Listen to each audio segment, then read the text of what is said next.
नमस्कार, छत्तीसगढ़ फर्स्ट में आप सभी का स्वागत है। मैं कंचन कोसले। आज की टॉप 10 न्यूज।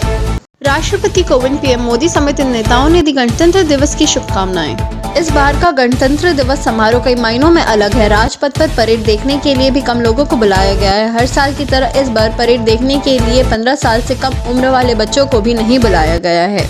सिंघू और टिकरी बॉर्डर पर किसानों ने तोड़ा बैरिकेड, पुलिस के ट्रकों को ट्रैक्टर से धकेला। पुलिस ने किसानों को सिर्फ 5000 ट्रैक्टर्स के साथ रैली निकालने की मंजूरी दी है, लेकिन अकेले सिंघू बॉर्डर पर 20,000 से ज्यादा ट्रैक्टर्स पहुंचे हैं। किसानों ने दावा किया है कि सिंघू, टिकरी और गाजीपुर पर करीब 1 लाख ट्रैक्टर्स पहुंचेंगे। आज फिर महंगा हुआ पेट्रोल डीजल। दिल्ली में 86 रुपए प्रति लीटर को किया पार। इस साल 26 दिनों में केवल 9 दिन ही ईंधन के दाम बढ़े हैं, लेकिन इस दौरान पेट्रोल का भाव 2.34 रुपए प्रति लीटर तक बढ़ चुका है। इस साल डीजल के भाव में भी 0.210 रुपए प्रति लीटर तक इजाफा हुआ है। यह भी कई शहरों में अब तक उच्चतम स्तर पर है। उत्तराखंड की एक दिन की मुख्यमंत्री बनी सृष्टि गोस्वामी ने संभाली सरकार। विधानसभा भवन का वीआईपी कक्ष मुख्यमंत्री की कुर्सी पर बैठी 19 साल की लड़की और सामने सरकार के मंत्रियों से लेकर आईएएस आईपीएस तक उसके निर्देश पर यस मैडम, जी मैडम कहते हुए रविवार को उत्तराखंड विधानसभा में आयोजित समीक्षा बैठक में बतौर सीएम बैठक ले रही सृष्टि गोस्वामी ने जहां डीआईजी को लड़कियों को स्कूल तक पहुंचाने के लिए सुरक्षित माहौल देने को निर्देश दिया, वहीं पीडब्ल्यूडी को भी प्रदेश के जर्जरे पुल को ठीक करने को कहा है। राष्ट्रगान जुदा अंदाज में साइन लैंग्वेज में पेश किया जन गण मन।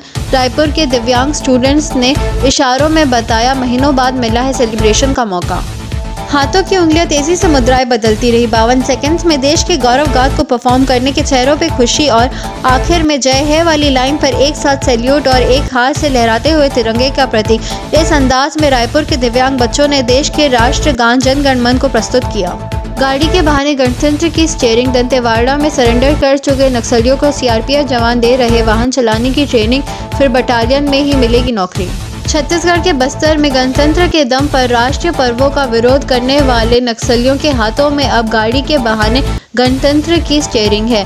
पर्चा फेंक कर और काले झंडे देखकर जो बहिष्कार करते थे, वे वाहनों की स्टीयरिंग थामे लोकतंत्र का हिस्सा बन चुके हैं। संविधान प्रदत्त नागरिक अधिकारियों की सुरक्षा हमारी जिम्मेदारी। मुख्यमंत्री श्री भूपेश बघेल। मुख्यमंत्री श्री भूपेश बघेल ने गणतंत्र दिवस के अवसर पर बस्तर संभाग के मुख्यालय जगदलपुर के लाल बाग मैदान में ध्वजारोहण के बाद प्रदेशवासियों को संबोधित करते हुए कहा कि देश की एकता अखंडता के साथ प्रदेश में संविधान प्रदत्त नागरिकों के अधिकारों की सुरक्षा हमारी जिम्मेदारी है। समाज के किसी भी वर्ग पर यदि कहीं से कोई भी संकट आता है तो हमारी सरकार उनके साथ चट्टान की तरह खड़ी रहेगी। सिक्किम में भारत ने चीनी सेना को दिया करारा जवाब। अब ड्रैगन ने की शांति की बात। भारत और चीन के सैनिकों के बीच सिक्किम सीमा पर झड़प के बाद अब चीन ने शांति का राग अलापा है। दरअसल भारत लद्दाख से लेकर सिक्किम तक चीन को जैसे को तैसे वाले अंदाज में जवाब दे रहा है। चीन ने अब भारत से शांति की अपील की है। देशद्रोही केस। कंगना रनौत को बॉम्बे हाई कोर्ट ने दी राहत। अगली सुनवाई 15 फरवरी को।